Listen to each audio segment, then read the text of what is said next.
Manusia tidak perlu disatukan seperti dengan badan, minda dan jiwa masing-masing yang mewakili batu-bata yang berbeza serta adalah kesatuan rohani dan psikosomatik penting yang dicipta untuk hubungan dengan Tuhan.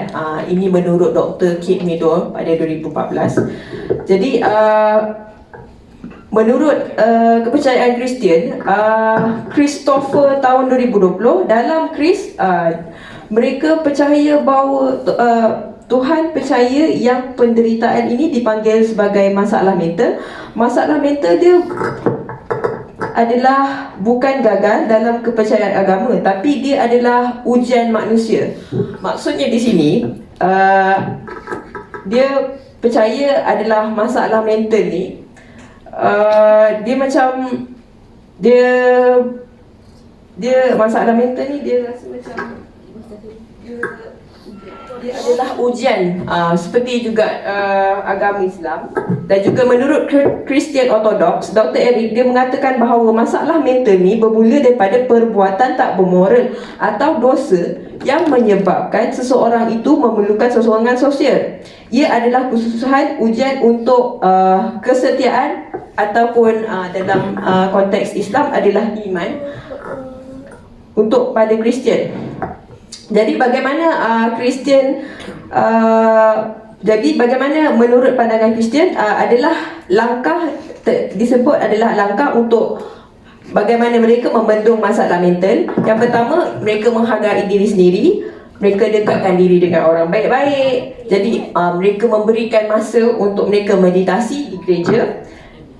Dan juga mereka akhir sekali jika masalah mental tu sangatlah teruk, mereka perlu mohon bantuan dan rawatan, ataupun mereka meditasi melalui jurnal, beriadah seperti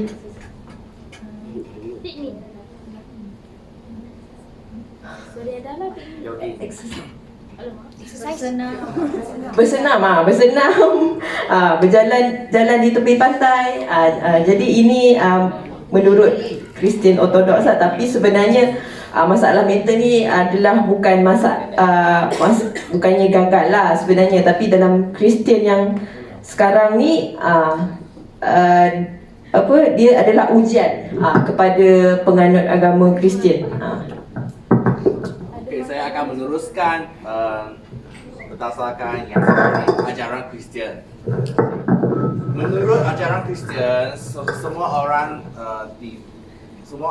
semua manusia adalah datang daripada keluarga yang berbeza, pendidikan yang berbeza, tahap-tahap semua yang berbeza.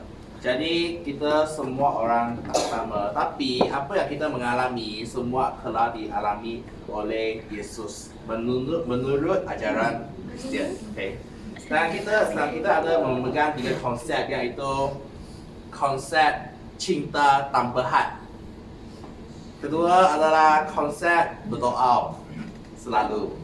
Dan ketiga adalah konsep kemaafan. Minta maaf. Konsep kemaafan. Saya akan menyentuh konsep kemaafan dulu, iaitu dalam kitab Bible, ada Alkitab, kita ada konsep kemaafan, yaitu memaafkan orang 70 kali, yaitu 490 kali memaafkan orang. Andai kata saya jatuh, okey, dia maaf saya sekali, dapat 2 kali, 3 kali, sampailah 490 kali. Jadi kita dalam hati kita tak ada dendam, tak ada macam saya nak balas dendam ke, tak ada. Kita akan memaafkan. Sebab apa? Sebab Tuhan telah memaafkan kita dulu dengan memberikan dia punya anak tunggal, yaitu Yesus kepada kita. Dan dia punya cinta tanpa had adalah dia pun memberikan anak tunggal kepada kita, yaitu Yesus, dan dia punya darah keluar dan untuk menyucikan kita. Itu adalah Tuhan cinta kepada kita. Dan kita macam mana membalaskan cinta Tuhan kepada kita terhadap orang ramai. Kita pun akan cinta mereka seperti cinta mereka sebagai kita punya ahli keluarga.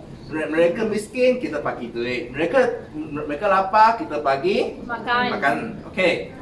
Kenapa saya menekankan isu ini terhadap isu mental? Sebab kebanyakan orang ramai datang ke gereja, mereka memerlukan sokongan daripada mental, daripada kewangan.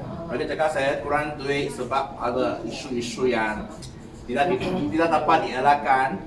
Setiap orang ada isu kan. Dan sebelum ni saya pun ada memberitahu beberapa kajian kes dalam kelas. Dan kajian kes tersebut adalah daripada berdasarkan pengalaman saya membuat macam kerja masyarakat seperti yang kita buat dalam gereja. Dan banyak kali apabila saya membuat yang kerja-kerja tersebut, kerja-kerja kemasyarakatan, okey. Dan saya akan memberitahu mereka satu ayat, iaitu dalam Alkitab adalah izinkan saya baca.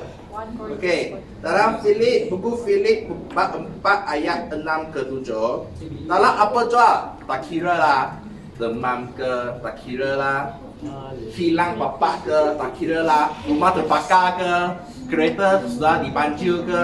Okey, dalam apa jua, jangan khawatir.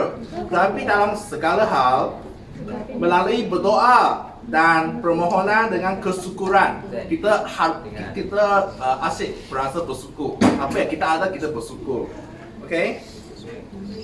Biarlah permintaanmu diberitahu kepada Tuhan, dan damai sejahtera Tuhan yang melampaui pengertian setiap orang akan mengawal hatimu dan fikiranmu dalam Kristus Yesus.